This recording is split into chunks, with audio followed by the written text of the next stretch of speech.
Usiku ulitanda juu ya Moscow kama blanketi zito la baridi. Taa za barabarani zilimurika kwa unyonge, zikionekana kama macho ya watu waliochoka kuona habari zile zile kila siku: vita, vikwazo na taarifa zisizoisha kutoka uwanja wa vita nchini Ukraine.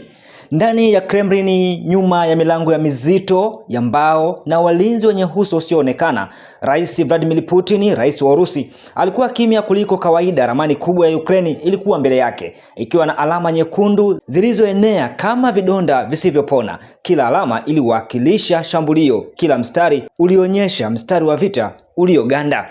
Lakini ukimya huo haukuwa wa amani, ulijaa mawazo mazito. Kwa miaka 4 vita vilitarajiwa kuisha haraka, lakini sasa vilikuwa vimegeuka kuwa mnyama ambaye hakutaka kufa, mnyama aliyekuwa akibadilisha sura kila siku. Maelfu ya kilomita mbali katika miji ya Kyiv, ving'ora vya tahadhari vilipasua usiku.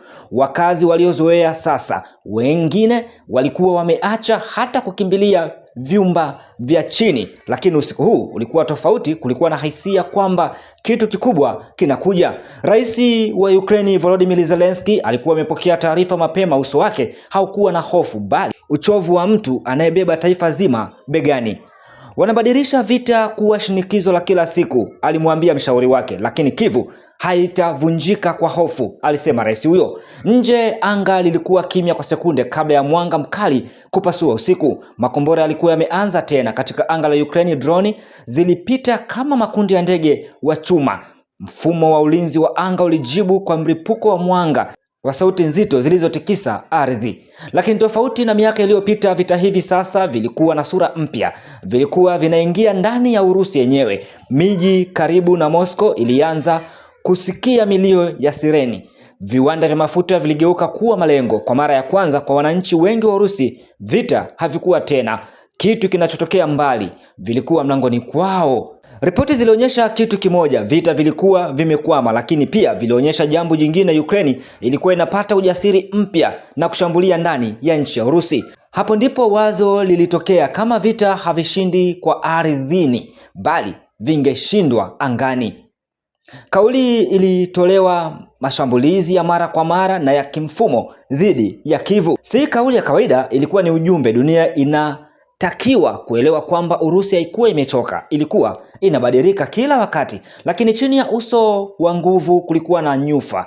Bei zilipanda, kodi ziliongezeka. Watu waliokuwa wakiunga mkono vita kwa shauku zamani sasa walianza kuuliza maswali kimya kimya. Wajasiriamali, wanateknolojia na hata baadhi ya watu mashuhuri walionekana kuchoka na ukimya unaolazimishwa. Katika vikao vya siri na mitandao ya kijamii, sauti zilianza kubadilika, si za upinzani wa wazi, bali za uchovu. Kwa muda gani zaidi? Lilikuwa swali lisilo na jibu. Ndani ya Kremlin, Rais Putin alitazama ramani tena.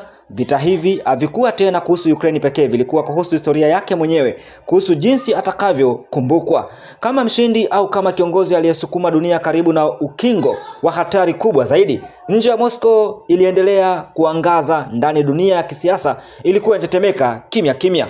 Usiku mwingine ulifikia Kyiv, sireni zililia tena, na mbali sana katika Moscow maamuzi mapya yalikuwa yakitengenezwa. Dunia haikulala, ilikuwa ikingoja hatua inayofuata, hatua ambayo inaweza kubadilisha vita hivi kutoka mgogoro wa muda mrefu kuwa sura mpya ya historia ya dunia.